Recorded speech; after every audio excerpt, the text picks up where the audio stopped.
Thomas from Lindt is here, and that only means one thing, lots of chocolate. Today we're pairing two best mates. Really do. Pear and chocolate, absolute perfect harmony. And we're going to bake a pear, but hide a little bit of chocolate inside. So good. These are my absolute favourite Lindor. I have a little bowl in my house, and perfect. just so I can have one here and there, right? It's actually one of our newer creations. So this is double chocolate Lindor. So we have a milk chocolate shell and then a dark chocolate centre in the middle. So it's not overpowering, but it sort of comes together with like caramel notes and sort of almost like a fudgy flavour. Absolutely decadent. Look inside of that. Chocolate, dark chocolate. I'm glad you like it. It's good. So good. So we actually put that inside a pear. So I might just start with this. So just get a nice pear that's still relatively firm but ripe. And then all I do is actually halve it.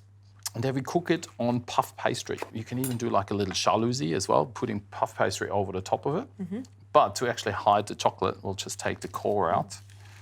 And there's a reason you don't want it to be too soft, because you want to keep the texture of the pear and hold its integrity when it sits on the puff pastry.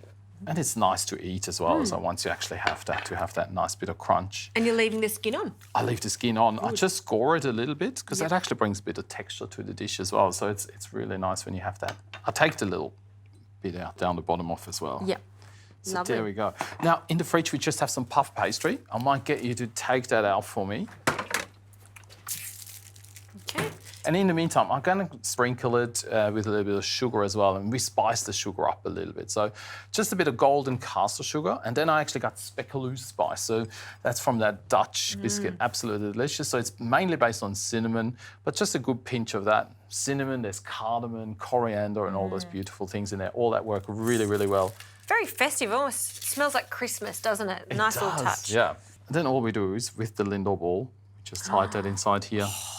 So if you could unwrap another one for me. And in the meantime, with the puff pastry, I'm just going to cut the shape of what we're actually after. So place it here, and then with a bit of a centimetre gap around it. So we still want to have a pear shape, I guess, in the end. And you can imagine how this is going to be after it's cooked in the oven. The puff pastry is almost going to sort of encapsulate the pear and be sort of quite flaky around the exterior. And I just love how the Lindor balls just fit in there perfectly. It was just meant to be. Perfectly made for it, almost. And let's get a little bit fancy. We cut a couple of leaves as well that we could stick on there. But this is really up to you. It's a nice paring knife for this because it makes it easier. Yeah. So I'll get you to put the second Lindor ball in here, and I'll just place the puff pastry onto our tray. Then it's always with puff pastry, it's a pretty good idea to where the pear sits. I'm just going to punch a couple of holes in there. Okay. That just sort of stops it from puffing up too much there. Also going to help it cook so it's not going to be soggy on the base, it'll be crispy. Exactly, we want a crisp puff pastry.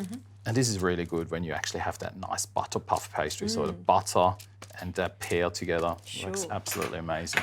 So then what I have to flavour our pear a little bit more, or let me just score it a little bit as well on the outside. And that's really just to sort of... This is a really nice dinner party idea because there's only a few ingredients, not too much skill involved. You can put this together and it's dramatic. Then we brush it with some brown butter. Ooh. So that's really just melted butter, cook it a little bit further until you get that really nice nutty sort of flavour. And then we give, if you want to give it a bit of a sprinkle. Yes, I can do that. Just sprinkle it on. Beautiful.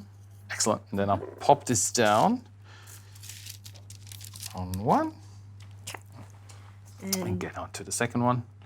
Then I might get you to whisk up a little bit of egg wash for me, and then we just sort of brush the edge of it. We get those little leaves on, maybe as well. Let's go. Sure. Let's go retro and put the leaves on. Bit of a messy job, but it's worthwhile. No, not at all. Very nice.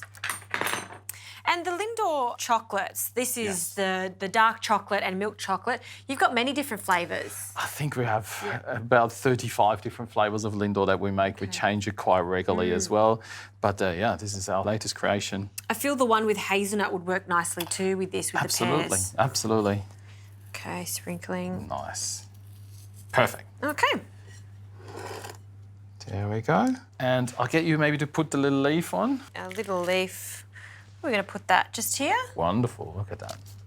And we'll get Just that, press squeeze that that down. on a little bit, exactly, so it sticks on there. And the next one. Perfect. I love it. And then it just needs to go into a nice hot oven because basically we don't need to cook the pear too long. We really all just want the puff pastry to be nice and crisp and golden brown. So we've preheated our oven to 180, and how long do you think we'll cook that for? I would maybe have a look at it in 15, 20 minutes. Sure. Okay.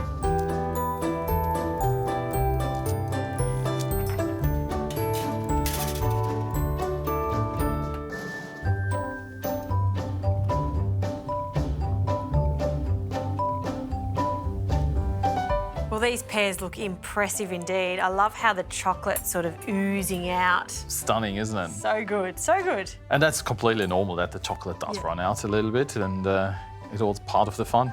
And I think they look extra special with this little leaf, and that took no time at all to do. A little bit of a nod to the 70s to do that sort of decoration, but I think it works. Absolutely. So let's plate one up, and you know, you could serve this with a little bit of ice cream or just have a little bit of chantilly cream. Yes, please. But just to lighten it up a little bit, just on the side. There we go. Ooh. I think it's over to you. Fabulous. Enjoy. That's going to be delicious. And you do need a knife and a fork for this type of dessert. I'm just going to cut straight down here. Oh, look at that chocolate. Flaky pastry. And there's, oh, fantastic. The A pear. little bit of a liquid centre. Yep, that's what you want.